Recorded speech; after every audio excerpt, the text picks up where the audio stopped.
Em um dia ensolarado, temos a oportunidade de avistar o Sol brilhando e aquecendo o planeta Terra e seus habitantes. Ao longo dos dias, começamos a notar a formação de nuvens que vão cada vez mais se acumulando. Logo, o tempo fica nublado e se torna cada vez frequente a ocorrência de relâmpagos, até que logo começa a chover e os relâmpagos continuam a surgir, se propagando e causando fortes clarões. Até que um raio nas proximidades provoca a falta de energia ao atingir um local próximo à rede elétrica. Sem ter muito o que fazer, procuramos um fósforo ou isqueiro para acender uma vela. O fogo no fósforo, no isqueiro, na vela, assim como o raio, o sol, estrelas, algumas nebulosas no espaço e diversos outros corpos celestes possuem algo em comum. Em todos estes exemplos, acontece um estado de agregação, ou seja, uma maneira em que elétrons, átomos e até mesmo moléculas se dispõem em uma organização que confere à substância uma característica intermediária entre matéria e energia luminosa visível a olho nu. E a esta forma de agregação damos o nome de plasma. Este fenômeno ocorre nos gases. Os átomos de um gás perdem elétrons e se tornam íons, porém os elétrons livres continuam no gás, fazendo com que o gás adquira peculiar característica. O conhecimento obtido ao se observar este fenômeno, ou seja, o plasma, é empregado ao estudo de áreas do conhecimento humano, como por exemplo na astrofísica, na física clássica, na física moderna, na eletrotécnica e em diversas outras áreas, pois observando a ocorrência do plasma em um laboratório, através de gases superaquecidos, pode-se ter uma noção do que ocorre em corpos celestes que estão localizados a anos-luz de distância. Como um evento que ocorreu entre o final de 2019 e início de 2020, quando a estrela gigante Betelgeuse teve uma perda de brilho de maneira repentina. Após estudos ter sido feitos, os astrofísicos interpretaram que uma imensa quantidade de material quente foi ejetado pela estrela no espaço. Com a ajuda de material coletado pelo telescópio espacial, Hubble chegou-se ao consenso de que a estrela Betelgeuse liberou certa quantidade de plasma superaquecido, que em seguida, após atingir as camadas mais externas, que por sua vez são mais frias, resultou na formação de uma densa nuvem de poeira que acabou bloqueando a luz de uma porção da estrela. O plasma possui uma característica bem peculiar. Os íons positivos se estabilizam com as cargas negativas provenientes dos elétrons livres.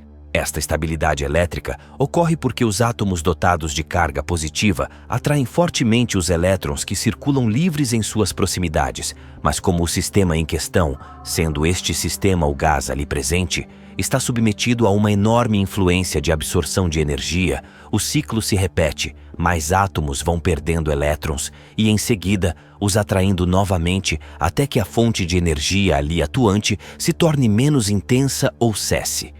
Como, por exemplo, quando soltamos a válvula que libera o gás em um isqueiro, fazendo a chama ser interrompida.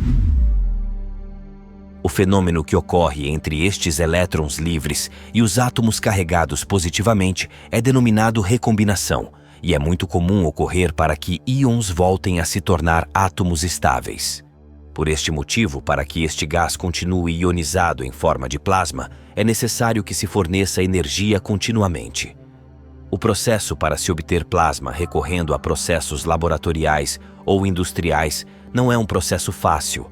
A obtenção deste gás sob forma ionizada é extremamente cara e exige muita energia aplicada ao experimento. Isto ocorre porque, para que haja uma boa eficiência, é preciso submeter o sistema a uma baixa temperatura. Só com isto já é necessário se desenvolver um ambiente artificial que irá demandar boa parcela de energia para manter o ambiente em constante temperatura. Conforme os átomos ionizados do gás voltam a se estabilizarem atraindo os elétrons livres, estes emitem energia em forma de luz visível, o que resulta na necessidade de fornecer mais energia ao sistema para que os átomos voltem a perder elétrons. Porém, a quantidade de energia necessária irá depender muito do objetivo do experimento. A chama de um isqueiro, por exemplo, necessita de pequena quantidade de energia para formar o plasma em sua composição, se comparada com a quantidade de energia utilizada em estrelas para que os gases se ionizem.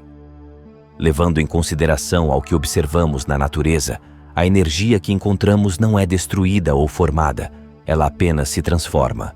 Ao transformar uma quantidade de energia em uma outra forma de energia, parte desta energia será submetida a um processo que chamamos de energia consumida. Para a formação do plasma, por exemplo, o gás é consumido e aos poucos o isqueiro vai se esvaziando. Da mesma forma que uma estrela também vai eliminando matéria sob forma de luz visível, luz invisível, calor, plasma e muitas outras formas de energia. Esta energia liberada um dia poderá se tornar plasma novamente. Porém, o ciclo em que a natureza trabalha não é o mesmo que nos seres humanos muitas vezes ansiosos trabalhamos.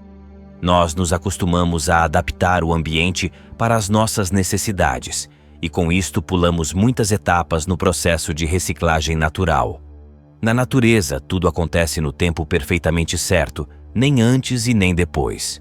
Contudo, por querermos muitas vezes acelerar este processo natural, nos deparamos com o que chamamos de escassez, pois consumimos mais do que o necessário ou produzimos mais do que é preciso, e com isto o planeta não consegue processar o que lançamos na atmosfera, no solo, nos rios, nos mares, etc.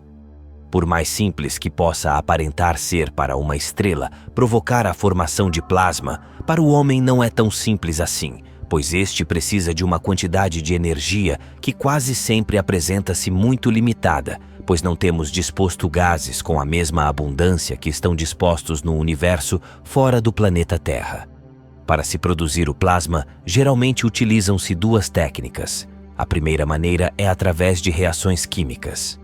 Estas reações são provocadas ao submeter um certo tipo de gás a altas temperaturas.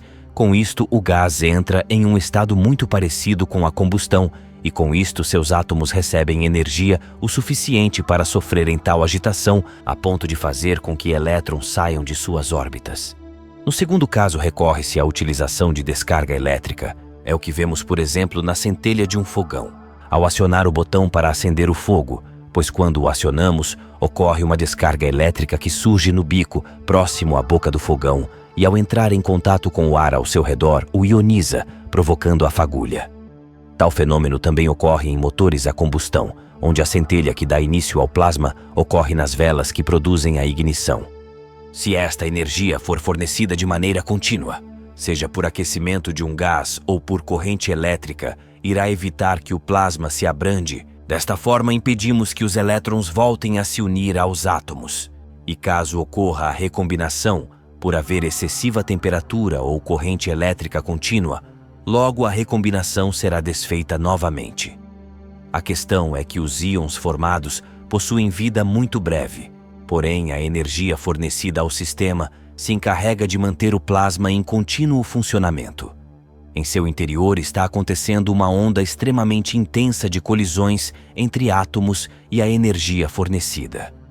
A energia atinge o átomo de forma muito violenta, obrigando-o a se livrar de um ou mais elétrons, contudo apenas seus elétrons mais externos.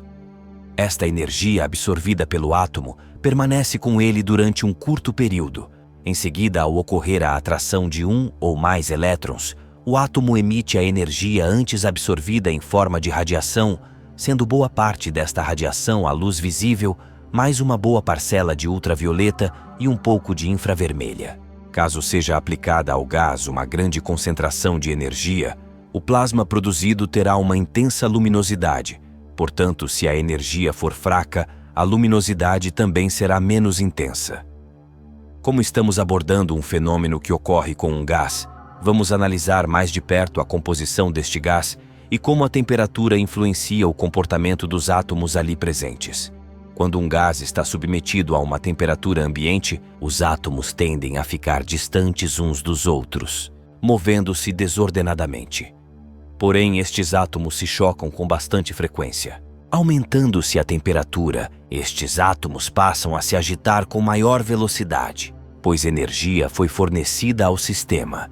Os choques tornam-se mais violentos e, com um aumento contínuo de temperatura, em dado momento, as colisões entre átomos serão tão violentas que os átomos começarão a perder um ou mais elétrons durante ou logo após o choque.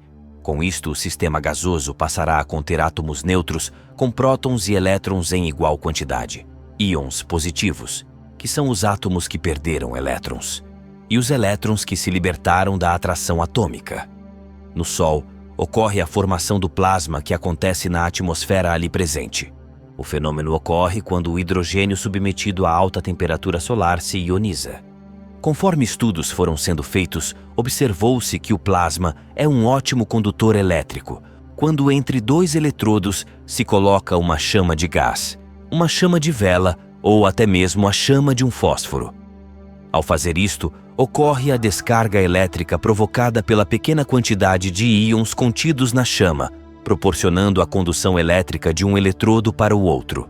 O plasma está presente em muitos lugares, em nossa volta perto de nós. Em casa, por exemplo, em diversos objetos que usamos, até em laboratórios, como é o caso da chama de um bico de Bunsen, formado pelos átomos da substância em combustão e pelo ar ao seu redor.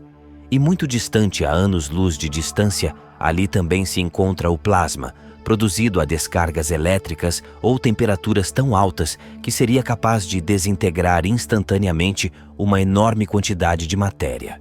E este foi o nosso vídeo, onde conhecemos um pouco sobre o plasma, fenômeno tão maravilhoso e que é muito recorrente na natureza e no universo.